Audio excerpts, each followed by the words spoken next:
Hey guys, so welcome back. So this video, I just wanted to create a video about like my understanding of musicality. Now, when I say musicality, I'm referring to the musicality in dance, as in what exactly is this musicality in dance? There's like lots of I don't I, like there's lots of I have a feeling there's lots of confusion about this, and if you search on the internet, this is what we see. So it says is how dancers here interpret and dance to music. So and like whenever you go to these congresses or dance congresses, or like festivals or whatever, you have sometimes you have these musicality workshops where they tell you like what is good musicality, what is not. But that's where I kind of have a confusion. Like I don't generally agree to the popular opinion that like there's good musicality and then there's bad musicality. Musicality is just how you interpret music, and there's nothing right or wrong about it. Is what my personal opinion is. Now I'll just like, this is like my theory of my understanding of what musicality is. I just wanted to like create a video about this just because I wanted to. So if you search in Google for what is musicality in dance, this is what you see. It's like dance musicality is how dancers hear, interpret, and dance to music.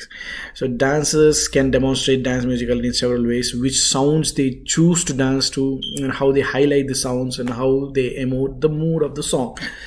So so that's what it is. And musicality, I think it's very closely related to the tempo of the song, or the music, and the beats per minute, and it kind of like determines the energy, the pace, the genre of the dance in general. So for example, say this is like these are the different music genres, and then their respective tempo is measured in beats per minute. Say for example, I have this tempo 88 bpm.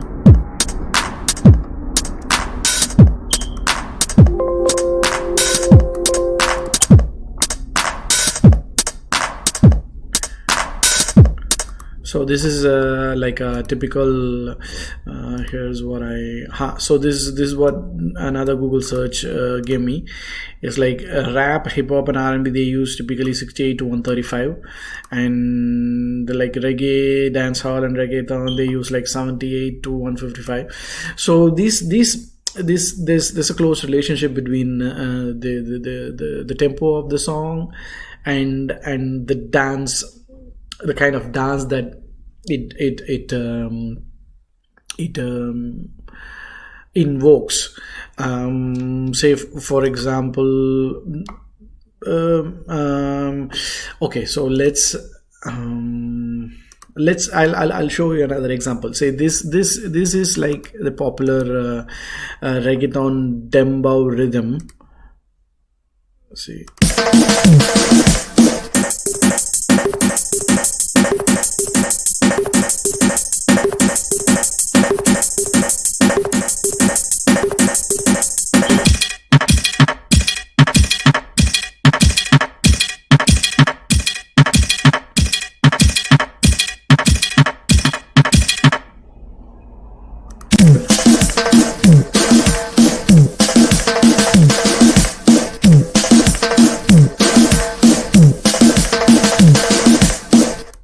So this is a typical reggaeton beat. It's called dembow rhythm. You can hear this rhythm in pretty much like every reggaeton song that you can listen to. This forms like the base of the reggaeton song. It kind of defines the song as a reggaeton song. So as I said, each and every song genre has its own tempo. So this, like, the way we interpret this rhythm it could differ. Like if I'm talking about say if this is a new genre, like imagine that dembow rhythm was invented like right now. Say I'm doing this video on 28/12/2019, 28th of December 2019. Imagine there was no dembow rhythm before today, and this is when Shabba Ranks or whoever invented the dembow rhythm. Now, if I want to conceive and interpret this song, like I would do it totally differently as opposed to someone else who's listening to the dembow rhythm for the first time, and the way his body, his reflex works totally different from how I would interpret. So this is what I call like the musicality at a macro level, say level 1 musicality. Or I have another pyramid that I have created. Maybe I'll show what I mean.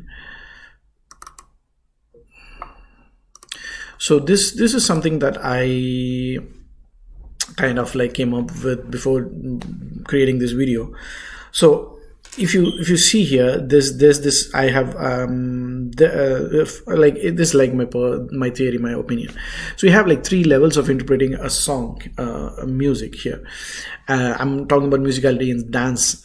So the first level is like you conceive the music song, and then you formulate, you kind of create a blueprint to that song, and you set the structure, you set the mood, you kind of like you set the genre of the dance, and then comes interpreting the songs in that genre, different songs in that genre, through that lens, through the blueprint that we just created in level 1. So that is like the level 2, and then third is like the application, the actual execution of the dance itself. So this pyramid that we have here, I could come up with one pyramid, and if there's another person, he could come up with a totally different pyramid. Like, but keep in mind, I'm talking only about cases where like the kind of level 1 is like the level 1 musicality is the kind of musicality that kind of gives birth to dance genres, as in it creates a blueprint, it gives rise to a totally different dance form. Say for example, here. So this I have found two examples of this reggaeton beat. So this is one dance example, and this is another one. We'll go ahead and watch both the videos and then try to understand what it is. Right.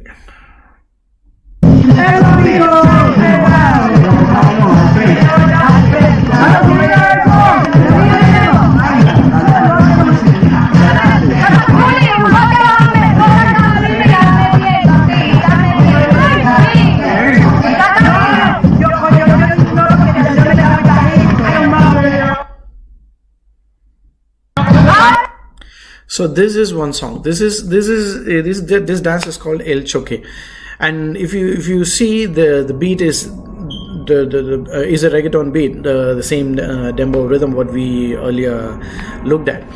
Now there's another dance for the same kind of beat.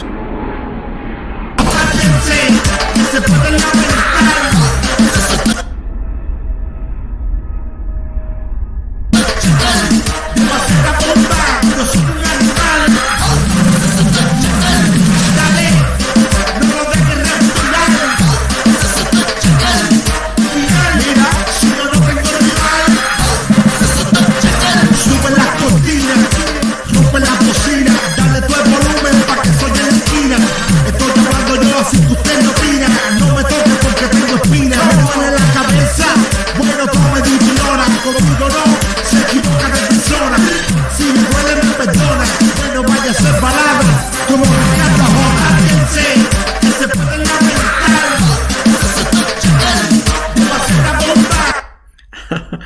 I I cannot get enough of this lady's reggaeton. This is like one of my favorite videos, and like my most favorite reggaeton dance video, I would say. So what we now watched are two different dance interpretations of the same kind of music. So this one, the second one is more popular, is become now more popular amongst the reggaeton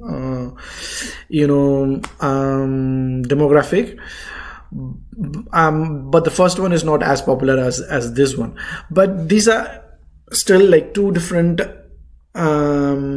interpretations of the same genre of music, is what I'm trying to say. This kind of like, so this here is a totally different dance form. It's called El Choque, and this here is a totally different dance form. I think it's called reggaeton itself. So when you look at this pyramid, both say if, what I've mentioned here is like level one is like conceive, formulate, and interpret. So it kind of sets the blueprint, it sets the structure, it sets the mood, it sets the genre, etc. And it mostly it is a kind of a rare phenomenon. It doesn't, like, dance genres are not created like every now and then. It takes like that once in a blue moon talent to come up with something fresh and new. To invent the dance genre itself is not an easy thing. It takes its own course of time, and it is a rare thing. Whereas the level 2 and 3 is what we commonly come across, as in, say, consider for example this pyramid is the El Choque pyramid, or say for example the reggaeton dance pyramid. So whoever conceived this pyramid itself, they would have like come up with their own blueprint, the structure. By blueprint and structure, I what I'm trying to say is, say for example, take salsa or Kizomba, like whatever dance form you have the basic steps, like this is how you hold, this is how you move, this is the pasada, this is the saída, this is the retroceso, this is the, so you create the structure, you kind of like set the blueprint, and then your fellow dancers, whoever learned that dance genre, is going to understand the blueprint. And with that blueprint, say for example this is the blueprint, I'm going to look at the music with this blueprint, with that glasses, which will restrict me to a certain extent. Like it won't give me as much freedom as to interpret the music and come up with a new structure, because I already know the blueprint, I already have the blueprint. I'm going to look at the music with these lenses and then interpret the music. So that is level 2. That this is not that difficult, because I already have the blueprint, I already have the structure. It's just the way I look at things with this lens, although. And then the third level is just the application. I'm going to dance. So first and second levels are in the mind, and then the third level is execution. Now the muscle memory, interaction and everything is between level 2 and 3. So what I'm trying to say is musicality is there are like two stages, I would say. So one is like completely fresh. You have no influence, you don't have anything about the song. The song is kind of new, the music is a new genre, and then now you come up with your own set of rules and structure and blueprint. So that is the level one musicality.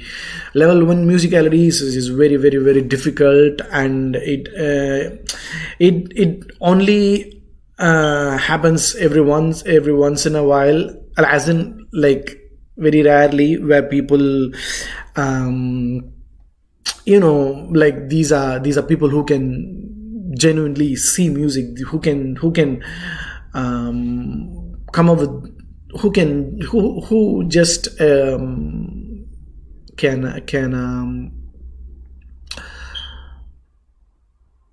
can see music as in and completely 100% express themselves with fresh moves, as in, sorry about that.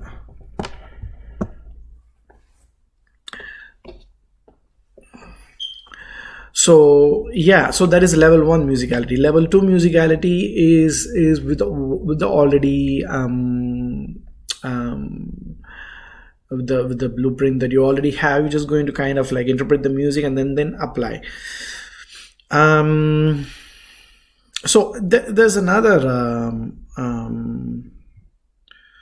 thing that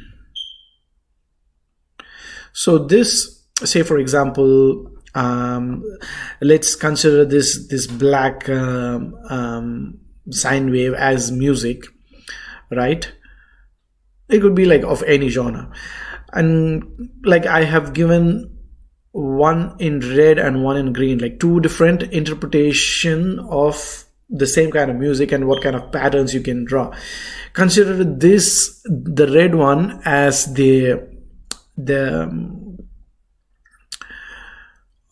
first El Choque dance, just for the sake of understanding. So this pattern is like this, and the second one is kind of like, the zigzag pattern. Again, it's just to differentiate the genre of the dance itself, because if you watch the dance, the dances that we watch, two videos are totally different.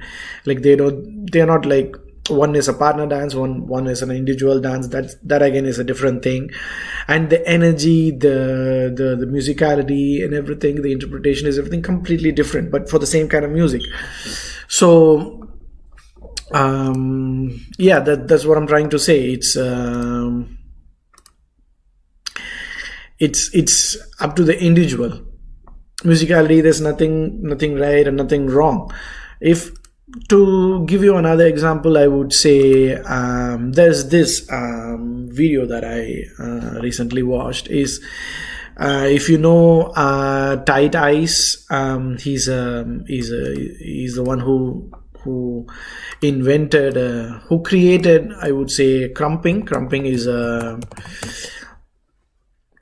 street dance popularized in the United States, and so this is a totally different dance, and it is also like, kind of related to popping and everything, but crump is a totally different dance genre itself. And Tight Eyes, I think, is the one who crump was created by two dancers, Tight Eyes Willis and Joe Ares, in South Central Los Angeles. So and there's another type of dance called new style dance. I'm not even sure if there is new style dance. I'm sorry.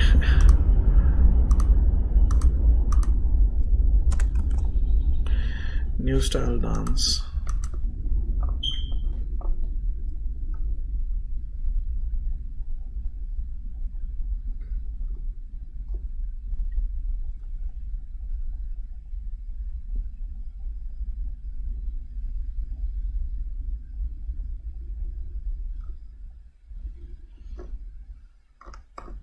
Yeah, so this, let's not get deep into that. The Lithuanians are considered like kind of like the pioneers of the new style dance genre. Now let's watch, for the same kind of music, how the interpretation differs.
So crumping involves a lot of I don't know what you.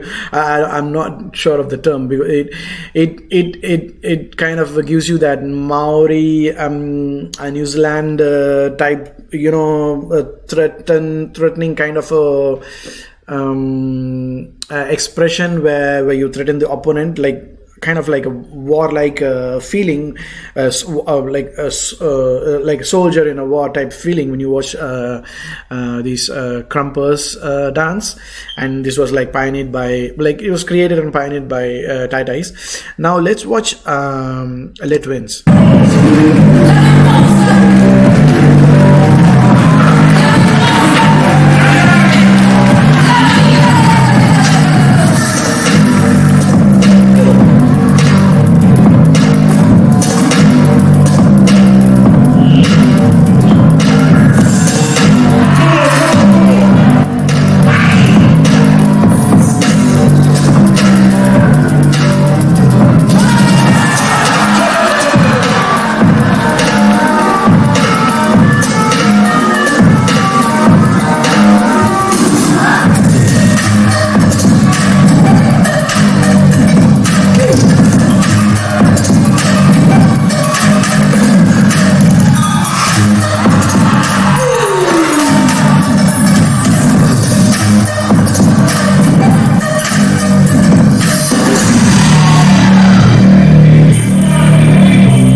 So this what we saw is actually two different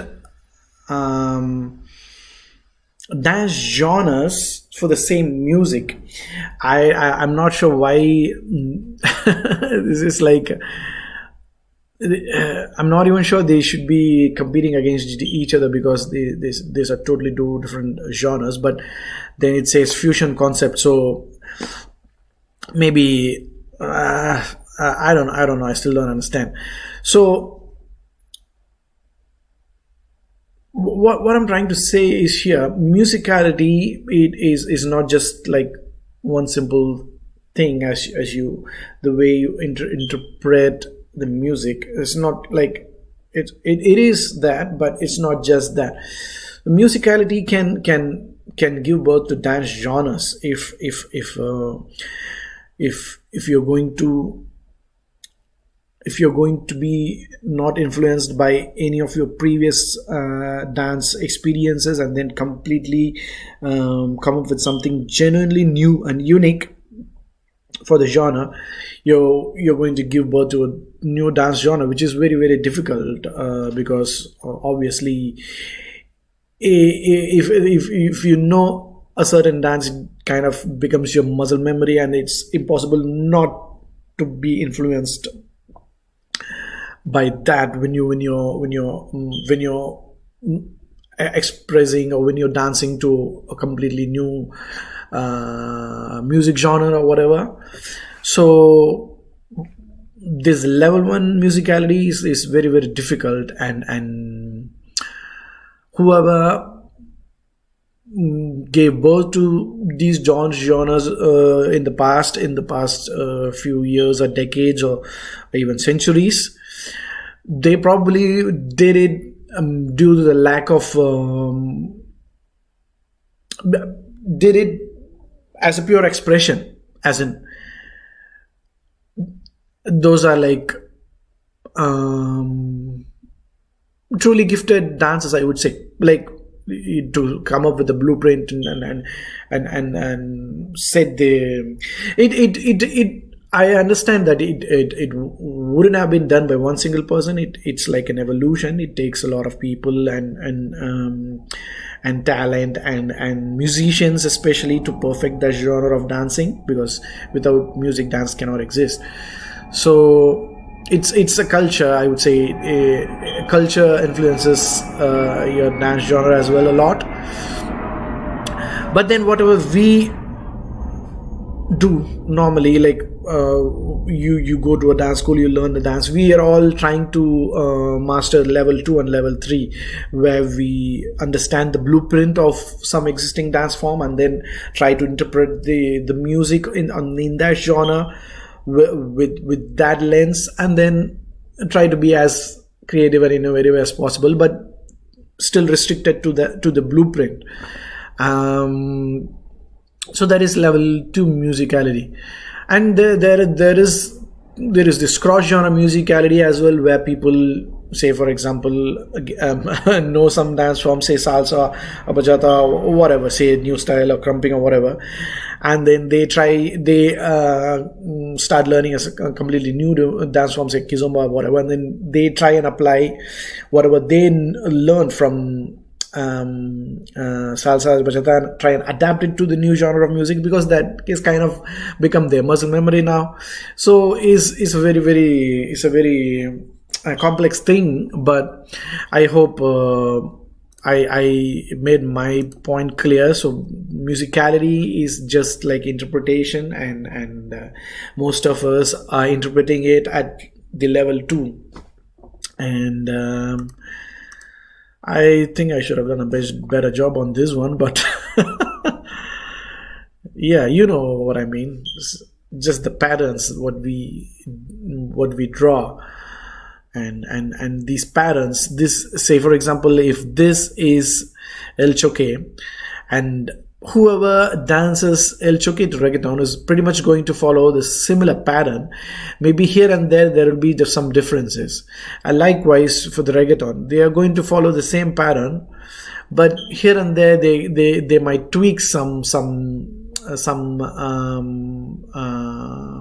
curves and edges here and there, but the pattern is essentially is the blueprint is going to remain the same, is what I'm trying to say. Anyway, thanks a lot for watching this, guys. This is JDP signing off. Bye bye.